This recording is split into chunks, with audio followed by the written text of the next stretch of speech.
Hello everyone. As you all know that we have started this series called KVS interview series specifically for PRTs, and in this particular video I'm going to tell you how you can give an impressive and impactful self-introduction which can help you to clear KVS interview with flying colors. Self introduction is very very important क्योंकि जो interview panel होता है वो काफ़ी कुछ observe कर लेता है about you in that 1 or 2 minutes of your introduction.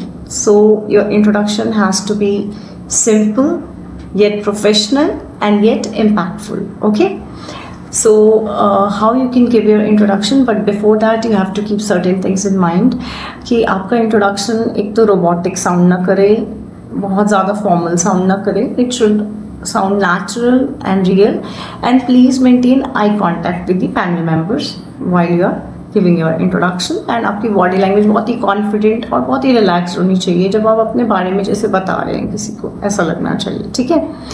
और क्या क्या पॉइंट्स उसमें कवर होने चाहिए. बहुत से कैंडिडेट्स ये गलती करते हैं कि वो इंटरव्यू में खाली अपना नेम और एजुकेशनल क्वालिफिकेशंस बताकर आ जाते हैं. That is not enough. आपका जो इंट्रोडक्शन है उसमें ये पॉइंट्स इंक्लूड होने चाहिए. सबसे पहले उसमें आपका नेम होना चाहिए. ठीक है. उसके बाद आपका एजुकेशनल क्वालिफिकेशन होना चाहिए.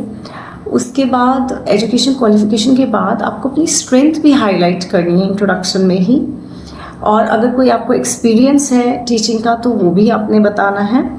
और फाइनली आपने थोड़ा सा अपनी टीचिंग फिलॉसफी बताना है जिससे रिफ्लेक्ट हो कि आपकी थिंकिंग क्या है टीचिंग प्रोफेशन को लेके, और वही एक लास्टिंग इम्प्रेशन और इम्पैक्ट डालेगी पैनल पे, क्योंकि हर कोई इस तरीके से इंट्रोडक्शन नहीं देगा. So I am going to tell you how to give your introduction in an impactful manner. और एक मॉडल आंसर मैं आपको बताती हूँ. फॉर एग्जाम्पल आप बोल सकते हैं my name is so and so XYZ, जो भी आपका नेम है. ठीक है. Preferably your full name. I have done my, अगर आपने बैचलर्स किया है तो पहले आप अपना बैचलर्स डिग्री का बताइए, या मास्टर्स किया है, हाईएस्ट क्वालिफिकेशन जो भी आपकी बताइए. I have done my, suppose I have done my masters, तो मैं बोला I have done my masters in so and so subject from so and so university. ठीक है. बट आपका जो BEd या DEd भी बहुत ज़्यादा इंपॉर्टेंट है एक क्वालिफिकेशन. BEd तो अब नहीं रहा, तो DEd या BTC आपका जो क्वालिफिकेशन है बहुत इंपॉर्टेंट है PRT के लिए. तो आप नेक्स्ट पॉइंट ये बोलेंगे आई हैव ऑल्सो डन. ठीक है. क्योंकि आपने मास्टर्स या बैचलर्स जो भी आपकी हाईएस्ट क्वालिफिकेशन है वो बोल दिया. उसके बाद अभी आपका एकेडमिक क्वालिफिकेशन वाला पार्ट ही चल रहा है, तो बोलोगे I have also done my diploma in education. Don't say DEd, बहुत ज़्यादा इनफॉर्मल साउंड होता है. And don't say I am और my self, always say my name is. ठीक है. ये छोटे छोटे पॉइंट्स आपने ध्यान रखने हैं. तो आप कहेंगे कि I have also done my diploma in education और BTC in so and so subject from so and so university. अगर आप ईयर बताना चाहते हैं तो ईयर भी बता देंगे. ठीक है. उसके बाद आप बोलेंगे during my teaching training I have learned how to work with students from different backgrounds, and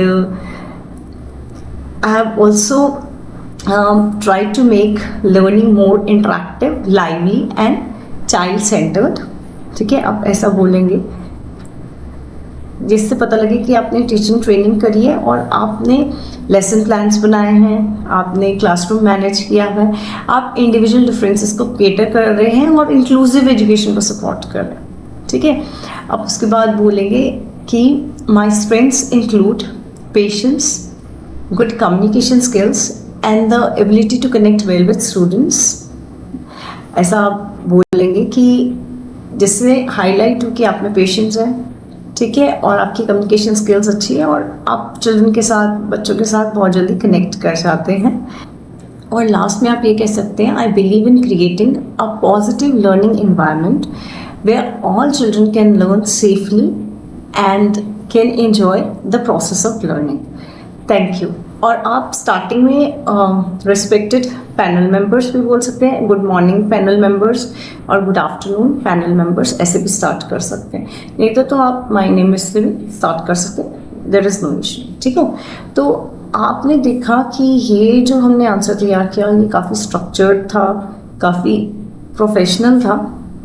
तो that can have a lasting impression on the people listening to you. तो अगर आपको और इंटरव्यू क्वेश्चंस की प्रिपरेशन करनी है तो please subscribe to my channel, because I will be covering almost 20 to 25 questions which are being asked in your KVS interview.